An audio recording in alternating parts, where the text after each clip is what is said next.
Again, he just made this announcement on Vermont Public Radio. I believe we have that sound. Let's listen to it. By just operating inside the Beltway. The only way that I know well, first of all, I wanted to let the people of the state of Vermont know about this first. And what I promise to do is, as I go around the country, is to take the values that all of us in Vermont are proud of, our belief in justice, in community, in grassroots politics, at town meetings. That's what I'm going to carry all over this country. I think the current occupant of the White House is an embarrassment to our country. I think he is a pathological liar every day. He is telling one lie or another. And it gives me no pleasure to say that. But I also think he is a racist, a sexist, a homophobe, a xenophobe, somebody who is gaining cheap political points by trying to pick on minorities, often undocumented immigrants. And I cannot recall, certainly in my lifetime, and I think in modern history, that we've had a president who actually goes out of his way to try to divide the American people up based on where we were born or the color of our skin or our gender or whatever it may be.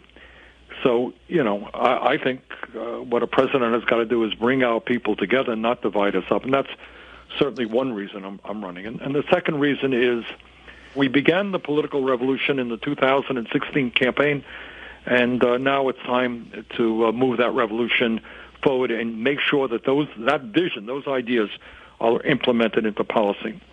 Now, the headline there, Bernie Sanders is running for president again. The runner-up in the Democratic race in 2016 is now in the race. That's a big deal, John. It's a huge deal. And, history says that the person who comes in second the last time around usually is in a very strong position to win a nomination this time around. That's not necessarily the case in Bernie Sanders, but there's no question his impact on the Democratic debate within that party has been stunning. He almost single-handedly, after being really a lone voice in the woods on the far, far left, really changed the debate, and it gave strength to the extent that you've got a whole generation of candidates running as Democratic socialists in the Bernie Sanders model, and he can expect to draw on that energy. He's not going to have that lane alone anymore. Yes, well, there that's you go. That's exactly, that's the point. And that the political sands have shifted in the time since he came in second. And so when he says we started the political revolution, it's time for us to finish it, a lot of people have filled that lane. Yeah, there's lots of generals in the political revolution now. And it just in terms of where the money goes, where the enthusiasm goes, Bernie Sanders is going to have to work for it this time, perhaps in a way that, not saying he didn't work for it last time, but there was no alternative to Bernie Sanders before, and now there are several.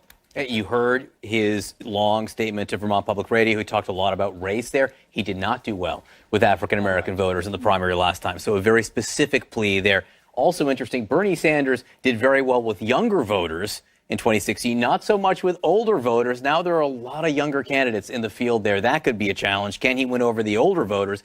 That remains to be seen. And Joe Lockhart, now what Senator Kamala Harris said in New Hampshire yesterday rings even more to me. She perhaps had a premonition that Bernie Sanders was getting in the race today, because look what she volunteered when talked to by a reporter yesterday. Listen to this. Well, the people of New Hampshire will tell me what's required to compete in New Hampshire, but I will tell you I am not a Democratic socialist. Kamala Harris volunteering she's not a Democratic socialist. Bernie Sanders is, Joe. Yeah, listen, I think the Democratic Socialist movement in the Democratic Party is the single most overblown story so far in this cycle. You have a couple of high-profile people who've gotten into Congress on a very liberal sort of Democratic Socialist out of 235. So I don't think there's much to that. And Bernie Sanders did come in second last time. He also came in second to last. I mean, there were only three candidates, and he lost. The left progressive lane is much more crowded. I think he's going to have a hard time getting traction this time. There are many more, I think, much more dynamic candidates that will appeal for these younger voters. He does have a base. He will be a player in this, but I think